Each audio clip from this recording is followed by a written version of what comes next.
제가 지난 주일에 성탄 주일에 이제 말씀을 나누고 나서 그 성탄 주일 말씀 중에 꿩고기 얘기가 있었잖아요. 그랬더니 꿩고기 얘기를 했더니 그 주일 저녁에 이제 몇 분들하고 이렇게 카톡으로 막 이렇게 왔다 갔다 주고받고 인사를 하다가 몇몇 분이, 한 분이 아니라 몇몇 분이 저에게 꿩고기 얘기를 하시면서 대뜸 치킨을 보내주셔서 제가 꿩 대신 닭을 즐겼습니다. 감사합니다. 제가 이 광고 미디어, 제가 신문방송학을 대학 때 전공해서 광고 미디어 이론 중에 이런 게 있어요. 뱀파이어 효과, 흡혈귀 효과라는 게 있어요. 이게 뭐냐면 그 말하고자 하는 주제가 있잖아요. 광고 내용. 광고 내용보다 광고 내용을 선전하는 예쁜 여배우를 더 기억을 하고, 근데 그 배우가 나눈 광고가 무슨 광고였더라? 광고 내용은 잊어버리는 거를 뱀파이어 효과라고 하는 거예요. 제가 예화를 했을 때 되게 조심하는 거는 이 하나님 말씀이, 우리 예화가 하나님 말씀을 잡아먹을까봐, 뱀파이어 될까봐 가끔 되게 떨리는데, 하여튼 그랬습니다.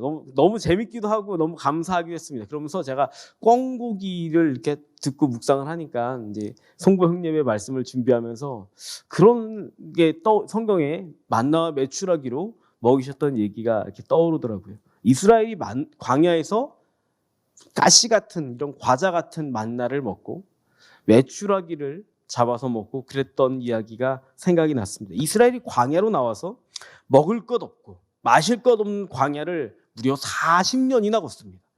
풍요롭고 부유한 애굽을 떠난다, 출애굽한다는 말은, 똑같은 말은 무슨 뜻이냐면 내가 광야에서 배고픈 걸 각오하겠어라고 나오는 거잖아요. 그죠? 그러니까 이 광야를 걷는 거는 당연합니다. 그런데 광야를 무려 40년이나 걷습니다. 아니, 40년이면 보통 한 세대잖아요. 한 세대. 한 세대를 사막 같은 곳에서, 아무것도 없는 곳에서 살아야 되는 겁니다. 이게 얼마나 힘들었을까. 그 풍요롭고 모든 게 다 있는 것 같아요. 당시에는 세상 모든 만물이 있는 애굽, 풍요로운 땅을 떠나가지고 왜 굳이 이 마른 땅에서 고생을 할까? 그것도 언제 끝날지 모르게 40년이나 막막했죠. 그래서 그런지 이스라엘이 이 홍해라는 바다를 건너기 전, 광야로 들어가기 전부터 그냥 입에 불평이 그냥 계속 나옵니다. 홍해가 갈라지기 전에 뒤에서, 앞에는 홍해고 뒤에서는 애국 부대가 막 쫓아오니까 이스라엘 사람들이 불만이 이렇게 올라옵니다. 그래서 뭐라 그러냐면, 아니 모세 정말 이럴 거야? 애굽에 무덤이 없어가지고 이 바닷가까지 우리를 데리고 나와서 여기다가 무덤을 만들어 주려고 데리고 온 거야? 이게 출애굽이야? 응? 막 이랬습니다. 그런데 그러는 이스라엘을 하나님이 지켜보시면서 성경에 나오는 표현 그대로 하자면 뭐라냐면 바다를 마른 땅처럼 걸어가게 하셨다. 그렇게 되어 있습니다. 또 조금 홍해를 지나서 조금 더 가다가 마라라고 하는 곳에 가니까 목이 말랐어. 목이 마르는데, 야 모세 물 좀 내놔. 데리고 나왔으면 물 좀 줘야 될 거 아니야. 이 속상했습니다. 그래서 물을 딱 찾았더니 그 물이 무슨 물이에요? 쓴물이라고 되지만 원래는 제대로 하자면 짠물. 짠물을 어떻게 먹어? 목마른데. 더 목마르게. 쓴 물을 나는 겁니다. 이 쓴물 참 진짜. 그래서 또 불만이 나옵니다. 성경에 공식적으로 기록된, 출애굽기랑 민수기에 공식적으로 기록된 대규모의 불평, 자잘하게 투덜투덜대는 거 말고 대규모의 불평만 무려 16번이나 계속 불평을 합니다. 고라의 반역을 포함해서 아주 작정하고 대규모로 벌인 불만이 대모가 16번. 자기가 원하는 대로 안 된다고, 원하는 것을 갖지 못했다고, 생각한 대로 안 해준다고 불편이 그냥 이러고. 근데 여러분, 이 이스라엘은 그렇다 칩시다. 그런데 한번 모세의 입장을 생각해 보시죠. 이스라엘은 모세의 입장을 생각하지도 않는 거예요. 모세의 입장에서, 아니 모세가 애굽에 나와서 광야를 걷는데 왜 이스라엘이 40년이나 걸리냐면, 이스라엘은 하나님의 마음을 헤아리지를 못하는 거예요. 하나님의 백성이 되기엔 턱없이 모자라는 거예요. 그러니까 40년 동안 훈련을 받아야 되는 거예요. 근데 모세는요? 모세는 그럴 필요가 있는 사람인가요? 아니 모세는 하나님과 나란히 둘만 걸었으면 한 2주면 가는 거리를 넉넉하게 잡아도 한 20일이면 가는 거리를 모세는 왜 거기서 40년이나 이스라엘이랑 같이 왜 똑같이 있어야 되는 거예요? 왜? 실제로 출애굽기에는 이제 시내산에 도착을 해서 이스라엘이 뭘 하냐면 금송아지를 만들어 놓고 그게 자기들을 출애굽시켜준 하나님이라고 거기다가 절하고 섬기고 예배한다고 막 날뛰고 있는 거예요. 하나님은 그 모습을 보면서 엄청 실망하셨습니다. 진노하셨습니다. 그래서 뭐라고 그러냐면 야 모세야 내가 이 백성들 다 진멸하고 다 죽이고 너로 새로운 민족을 만들어줄게. 이거 포기해. 얘네들 안 되겠다 야. 여기 남녀 합쳐서 한 200만 명 나왔는데 얘네 안 되겠다. 얘 포기해라. 내가 200만 명 그냥 바다에 빠뜨려 죽이고 너로 새로운 민족을 만들어줄게. 그렇게 말씀을 하셨어요. 모세 입장에서는 그게 낫지 않았을까요? 아니 왜 매번 불평하고 들려줘도 이해를 못하고 가르쳐줘도 또 똑같은 잘못을 반복하는 이 이스라엘을 데리고 실수를 반복하기를 몇 번을 하냐면 40년 동안 한 거잖아요. 아니 40년을 참아줘야 돼? 이스라엘이야 자기가 부족하니까 40년이 훈련받아야 될 시간으로 40년이 필요하겠지만 아니 굳이 모세까지 그래야 되냐고요. 모세는 자기 인생을 포기하고 광야의 짐승과 방불한 이스라엘과 함께 그 광야에서 시간을 보내는 겁니다. 이게 무슨 의미가 있나 싶은 그런 시간을 계속 보내고 심지어 그 사람들 중에는 모세 네가 나보다 뭐가 잘나? 또 내려와 내가 지도자 할게. 그러는 사람도 그 무리 중에 있었습니다. 하나님은 모세 인생이 아깝지도 않으셨을까? 오늘 본문 신명기라고 하는 책은 모세가 40년 동안 광야를 보낸 후에 모압 평지라는 곳에서 가나안 땅을 바라보면서 그동안의 광야 생활을 정리해가지고 긴 한 편의 설교처럼 쭉 이야기하는 큰 설교의 일부분입니다. 그 중에서 오늘 본문은 모압 언약이라고 불리는 새로 이스라엘하고 언약을 갱신하는 내용의 첫 부분이에요. 근데 여기 보면 사람들의 상황이 등장하는 겁니다. 본문 볼까요? 본문 29장 1절로 4절입니다. 함께 한번 읽어봅시다. 시작. 호렙에서 이스라엘 자손과 세우신 언약 외에 여호와께서 모세에게 명령하여 모압 땅에서 그들과 세우신 언약의 말씀은 이러하니라. 모세가 온 이스라엘을 소집하고 그들에게 이르되 여호와께서 애굽 땅에서 너희 목전에 바로와 그의 모든 신하와 그의 온 땅에 행하신 모든 일을 너희가 보았나니 곧 그 큰 시험과 이적과 큰 기사를 네 눈으로 보았느니라. 그러나 깨닫는 마음과 보는 눈과 듣는 귀는 오늘 여호와께서 너희에게 주지 아니하셨느니라. 본문에 보니까 너희가 보았다 그랬습니다. 보았다. 이스라엘은 모세를 통하여서 하신 하나님의 역사를 다 보았습니다. 모세가 애굽의 그 서슬퍼런 군대들, 애굽의 그 하늘 높은 줄 모르는 파라오를 어떻게 이기게 하셨는지 다 봤습니다.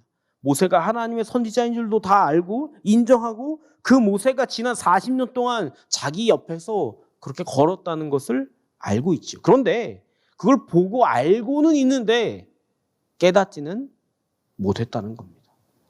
4절에 나오는 말은 모세가 안타깝게 여기는 마음이 담겨 있는 거죠. 왜 너희가 그 많은 것을 보았어도 깨닫지는 못하는 거냐?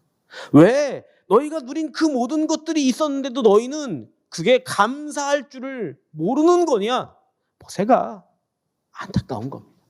그 기본적인 것들, 그 첫 단추, 그 기초적인 것들을 40년이 지났는데도 변하지 않고 있는 것들. 답답한 것. 그래서 또 이야기를 합니다. 본문 5절로 6절 마저 읽어볼까요? 시작.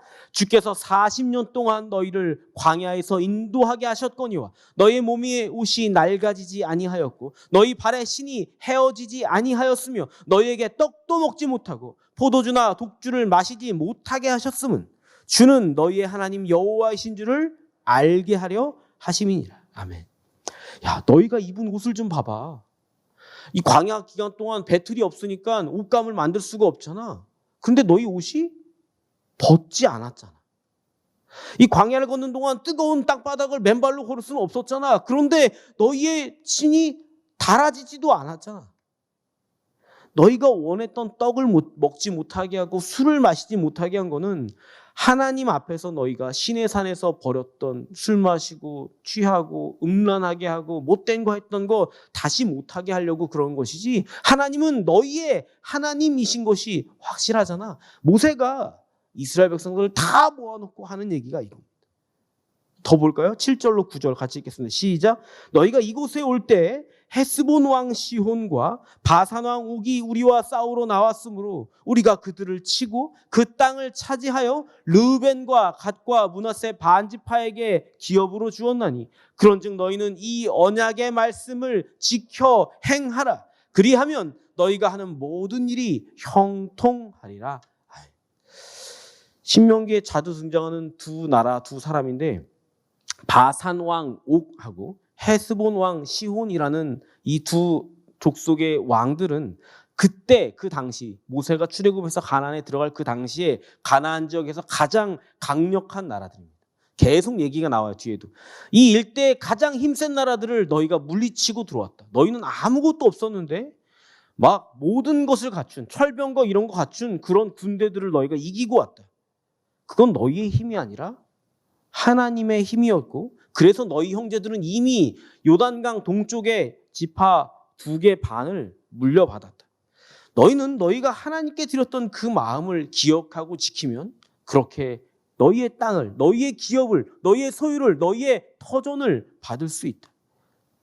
그 언약을 기억하여라, 이렇게 권하는 겁니다. 마저 다 봅시다. 본문 10절로 13절입니다. 시작. 오늘 너희 곧 너희의 수령과 너희의 지파와 너희의 장로들과 너희의 지도자와 이스라엘 모든 남자와 너희의 유아들과 너희의 아내와 및 네 진중에 있는 객과 너를 위하여 나무를 패는 자로부터 물기는 자까지 다 너희의 하나님 여호와 앞에 서 있는 것은 내 하나님 여호와의 언약에 참여하며 또 내 하나님 여호와께서 오늘 네게 하시는 맹세에 참여하여 여호와께서 네게 말씀하신 대로 또 네 조상 아브라함과 이삭과 야곱에게 맹세하신 대로 오늘 너를 세워 자기 백성을 삼으시고 그를 친히 네 하나님이 되시려 함이니라.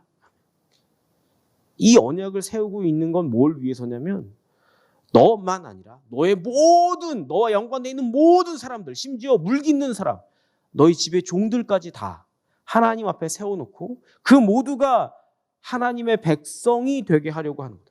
그리고 그걸 통해서 하나님이 너희의 하나님이 되시려고 작정하신 까닭이다. 그러니 우리가 모두 하나님 앞에 서 있는 자들이니 하나님만을 의지하고 하나님께서 주신 것들에 깊이 감사할 줄 아는 삶을 살아야 되는 것 아니겠냐? 이 모세가 지금 그렇게 간곡하게 이스라엘 백성 모두에게, 자녀들 같은 이들에게 말해주는 겁니다. 정작 모세는 이 가나안에 들어가요, 못 들어가요? 모세는 가나안에 못 들어가요. 자기 인생 40년을 광야에서 허비하고 자기는 가나안 땅에 못 들어가요. 그것을 성경에는 이제 모세의 잘못이다. 반석에서 물을 낼 때 반석을 2번 쳐서 그래서 내가 너 못 들어가게 하는 거야, 하나님이 그러셨습니다. 그런데 그 반석을 치는 일도 모세가 이스라엘과 함께 하지 않았더라면 2번 칠 일도, 그렇게 성질 낼 일도 없을 거 아니에요. 모세는 자기 잘못이나 어리석음 때문에 광야 40년을 보낸 것도 아닌데, 자기 믿음이 부족해서 시련을 겪은 것도 아니고, 자기가 뭔가 부족해서 가나안 땅에 못 들어간 것도 아닌 거예요. 근데 이스라엘은 그런 모세의 마음을 헤아리지도 않고, 이스라엘은 자기가 보았던 하나님의 역사에 대해서 돌아볼 줄도 모르는 겁니다. 그럼 모세가 거꾸로 이스라엘에게 간곡하게 부탁하는 겁니다. 제발 너희의 오늘의 모습을 돌아보면서 하나님께 감사할 수 있어야 되지 않겠냐? 그 얘기를 하는 거죠. 모세의 마음이 좀 느껴지세요? 모압 평지에서 애가 타고 있는 모세의 마음이요. 이스라엘은 들어가고 모세는 가나안에 못 들어가는 장면이 신약 성경에도 비슷한 게 있습니다. 마가복음 1장에는 나병 환자가 등장하는데, 나병 환자는 마을 안에서 사람들하고 같이 살 수가 없는 사람이었습니다. 그래서 나병 환자는 항상 마을 밖에 불황저처럼 휑한데 광야 같은데 그런데 그냥 길거리에서 자야 되는 그런 사람들이었습니다. 근데 마을로 예수님이 들어가시는 길에 나병 환자가 예수님을 보고 쫓아와서 자기를 좀 불쌍히 여겨달라고 애걸복걸 간청을 합니다.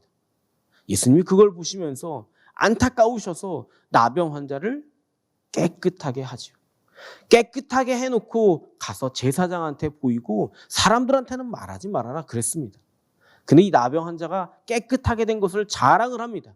제사장한테 보고 다 자랑합니다. 그러니까 사람들이 몰려들어서 정작 예수님은 그 마을로 들어갈 수가 없었다. 그렇게 기록되고 있습니다. 모세는 마치 예수님처럼 정작 자신은 배제되고 자신은 못 들어가고 자신은 못 먹고 못 누리고 그러고 있습니다. 우리는 대부분 우리가 받아 누리는 것들이 당연하다 여기고 우리를 위하여 누군가 헌신하고 있는 것들에 감사하기가 어려운 사람들인 것 같습니다. 나는 들어가지만 나를 위해서 애써준 누군가들은, 섬겨준 누군가들은 그래 못 들어가는 것도 당연하지, 감사한데 우리는 지금까지 수없이 많이 하나님의 도움을 받아 누리고 살아왔습니다. 본문이 말하듯이 우리는 보아오기는 하는 사람들입니다. 보고는 있어요. 근데 그걸 그 많은 순간 그 넘쳤던 나는 절박하고 숨이 깔딱깔딱 넘어갈 것 같은 그 순간들을 보내면서 하나님의 도우심을 보기는 하면서 뭐 감사하지, 다 감사하지 그럼 그렇게 두루뭉술 지나가는 거지. 보기는 보았어도 하나도 절실하지 않고 하나도 깨닫는 마음 없고 하나도 듣는 귀가 없는 겁니다. 안타까운 겁니다. 이제 우리를 좀 돌아보자고요. 제가 설교를 준비하면서 엄청 감사한 것들 막 메모장에서 빼곡히 적기 시작을 했어요. 일주일 내내. 너무 많은 일들이 있더라고요. 너무 많은 감사의 제목들이 있었습니다. 근데 뭐 일일이 나누면 개인 신상이 드러나니까 그런 것들은 좀 생략하고 제가 피상적인 것들만 몇 개 추려가지고 지난 한 해 동안에 이제 우리 은혜들의 감사를 돌아보는 거예요. 지난 한 해 동안 우리 교회 등록하신 청장년 새가족들이 총 36분이셨고요. 그럼으로써 우리 교회 총 재적이 316명이 됐고 12월 평균 출석은 160명 정도가 됐습니다. 아니 무슨 목사가 첫 감사 제목이 성도랑 재적이 많아지는 거냐 그럴 수 있지만 저에게는 모르겠어요. 여러분들은 좀 덜 감흥이 있을지 모르겠지만 저는 이게 어찌나 감사한지 별표를 여기다가 5개를 해놨어요. 제가 지난해에는 장례를 4가정을 했는데 4분의 얼굴을 제가 다 아는 건 아니었습니다만 그 남은 가족들과 슬픔 당한 이들의 마음을 헤아리고 안아줄 수 있게 하신 게 저는 참 감사했어요. 제가 한 가정의 결혼식도 주례를 했는데 이 가정은 이미 결혼을 하셔서 사시는 가정이었고 아이도 있었고 사정으로 결혼을 못하는 가정이었는데 늦은 결혼식에 그분이 그 가정의 그 여성분이 우리 교회 어렸을 때 출석하셨던 청소년 때는 우리 교회 출석하셨던 그런 가정이었어요. 그래서 그분한테 이제 은혜들 서부교회가 이렇게 회복되고 있어요. 나오세요 한번 그렇게 소개할 수 있어서 전 되게 감사했습니다. 제가 2해 동안 이제 여기 와서 2해 동안 꾸준히 우리 장로님들하고 중직자들하고 나눠온 이야기들 중에 우리 교회는 기성 교회들이 추구하고 있는 것과 조금 달리 가야 한다. 우리가 지금까지 달려왔던 방향과 많이 다르게 가야 우리에게 미래가 있다. 그래야 우리가 조국의 교회, 대한민국의 교회들에게 그리고 우리가 이 지역사회에 작은 빛이라도 될 수가 있다. 그렇게 조금 어려운 주문들을 계속하면서 달려왔습니다. 그런데 그런 것들을 불편해하지 아니하시고 묵묵히 따라주시는 게 그게 또 별표 5개짜리 감사할 일이었습니다. 어떤 분 중에는 이런 분도 계셨어요. 주일날 전하는 말씀을 들으시고 당신 형편도 그렇게 넉넉한 분이 아니에요. 그런데 거의 제가 알기로는 그분의 한 달 월급에 해당하는 금액을 들고 오셔서 그 설교에 나왔던 그 가정 불쌍한 아이한테 이거 좀 도와주시라고 저한테 거금의 금일봉을 헌금으로 주고 가신 분도 계셨습니다.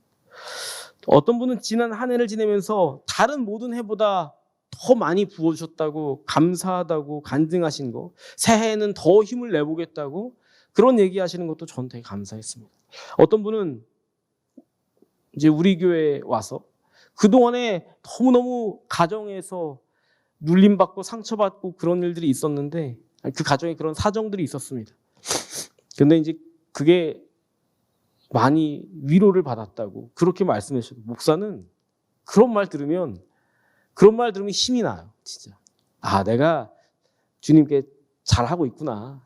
제가 열심히 하고 있구나. 그런 생각이 들어요. 어떤 분은 학창 시절에 있었던 신앙을 회복해가는 이야기도 나눠주시기도 했고, 어떤 학생은 집에 들어가는 게 너무 싫어서, 너무 힘들어서 너무 싫었는데 그 와중에 교회에다가 정을 붙여보려고 노력하는 학생도 있었고, 어떤 분은 몸에 이유를 모르는 아픔이 있었는데 그게 깨끗하게 치료돼서 위로함을 얻기도 했고, 어떤 분은 온라인 성도신데 저에게 카톡으로 이렇게 해주시는 성도님이신데, 사방이 빚쟁이의 빚에 허덕이면서 빛이 보이지 않는 어둠 가운데 있는 분이셨는데 아무것도 해결되지 않았으나 그러나 천천히 이 안에서부터 하나님을 향하여서 나아가기 시작하는 마음 주신 거 감사하다고, 지금까지 잘 버티고 있다고 도리어 저를 위로해 주시는 분도 계셨습니다. 여러분, 이런 게 우리 발에 신이 떨어지지 않았다는 거, 우리 몸의 옷이 낡아지지 않았다는 이야기들입니다. 이게 우리의 간증들이죠. 우리를 그동안 이 광야를 지내는 은혜의 뜰 서북교회가 어떻게 채워지고 있었는지를 말하는 이야기들, 그것 때문에 우리가 이 광야에서 어떻게 호흡할 수 있었는지를 알려주는 이야기들입니다.